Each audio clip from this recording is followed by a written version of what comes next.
Halo sobat-sobat semua, perkenalkan nama saya Farel Muhammad Fasya Daniel dengan NIM 210311146 dari Prodi Administrasi Bisnis kelas B dari Institut Manajemen Wiyata Indonesia.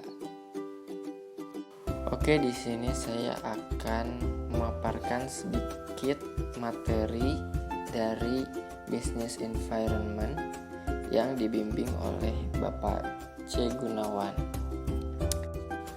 Oke, kita langsung ke poinnya. Jadi apa itu lingkungan bisnis? Keterkaitan lingkungan bisnis dengan bisnis adalah keterkaitan dasar yang perlu kita pahami dalam melakukan kegiatan berbisnis. Meminjam pengertian dari sebuah situs internet. Lingkungan bisnis adalah segala sesuatu yang mempengaruhi aktivitas bisnis dalam suatu organisasi.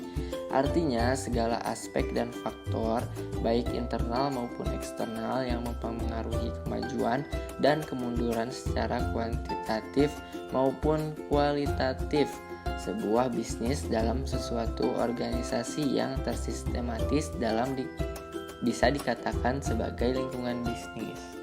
Lingkungan bisnis terbagi menjadi dua, yaitu lingkungan umum dan lingkungan khusus. Contoh dari lingkungan umum, yang pertama ada faktor politik, yang kedua ada hukum, yang ketiga ada sosial, yang keempat ada perekonomian, yang kelima ada kebudayaan, yang keenam ada pendidikan, yang ketujuh ada teknologi, dan yang terakhir ada demografi atau pembangunan penduduk. Lalu ada lingkungan khusus. Yang pertama ada penyedia, yang kedua ada pelanggan, yang ketiga ada pesaing, yang keempat ada teknologi, dan yang terakhir ada sosiopolitik. Lingkungan bisnis adalah segala sesuatu yang mempengaruhi aktivitas bisnis dalam suatu organisasi yang menjadi faktor dasar bagi keberhasilan dan kesuksesan sebuah bisnis. Oke, selanjutnya kita akan membahas komponen-komponen dari lingkungan bisnis. Jadi lingkungan bisnis juga dapat diklasifikasikan menjadi dua bagian menurut sebuah pakar ekonom, yaitu lingkungan internal dan lingkungan eksternal. Nah, di sini ada lingkungan internal. Apa aja lingkungan internal? Lingkungan internal meliputi faktor-faktor di bawah ini, yaitu ada tenaga kerja, yang kedua ada money atau modal, yang ketiga ada material atau bahan baku, yang keempat ada mesin atau perlengkapan produksi, dan yang terakhir ada metode atau cara kerja. Dan selanjutnya ada lingkungan eksternal. Nah, lingkungan eksternal ini terbagi menjadi dua, yaitu lingkungan makro dan mikro. Kita akan membahas lingkungan mikro terlebih dahulu. Nah, lingkungan mikro yang pertama itu ada pemerintah, yang kedua ada pemegang saham, yang ketiga ada kreditor, yang keempat ada pesaing, yang kelima ada publik, yang keenam ada perantara, yang ketujuh ada pemasok, dan yang terakhir ada konsumen. Selanjutnya ada yang kedua, yaitu lingkungan mikro. Lingkungan mikro meliputi satu lingkungan ekonomi, yang kedua lingkungan teknologi, yang ketiga lingkungan politik, hukum atau pemerintahan, yang keempat lingkungan sosial kultur, yang kelima lingkungan global, dan yang keenam lingkungan bisnis teknologi dan informasi. Oke, kita langsung ke poin selanjutnya. Jadi bagaimana sikap pebisnis dalam menyikapi lingkungan bisnis yang semakin dinamis? Ada perubahan lingkungan. Angka kecepatan dari perubahan lingkungan umum dan lingkungan khusus perusahaan.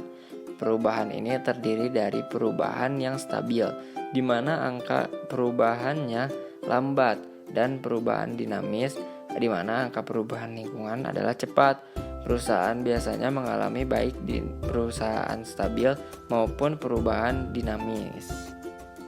Pengamatan terhadap perubahan dan kompleksitas lingkungan membuat para manajer dapat memanfaatkan lingkungan yang berubah dengan 3 langkah. Oke, jadi apa saja 3 langkah tersebut? Yang pertama ada pengamatan lingkungan. Pengamatan lingkungan adalah meneliti lingkungan terhadap kejadian atau masalah penting yang mungkin dapat mempengaruhi suatu organisasi.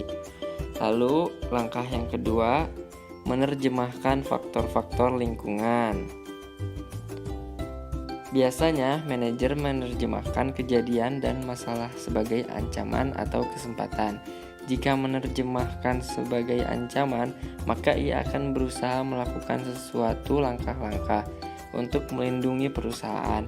Jika manajer menerjemahkannya sebagai kesempatan, maka mereka akan memanfaatkan kejadian tersebut dengan mempertimbangkan strategi alternatif untuk meningkatkan kinerja perusahaan. Lalu langkah yang ketiga yaitu menghadapi ancaman dan kesempatan.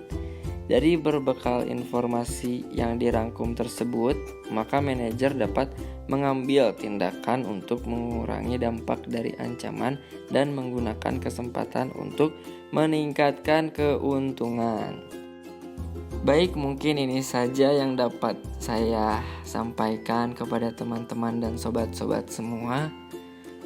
Saya harapkan kalian semua mengerti dari apa yang saya bicarakan. Dan semoga video ini menjadi penyemangat untuk kalian menjalani hidup-hidup kalian. Dan juga menjadi motivasi untuk berbisnis. Mungkin kali ini saya akan akhiri dengan ucapan salam. Assalamualaikum warahmatullahi wabarakatuh. Love you all.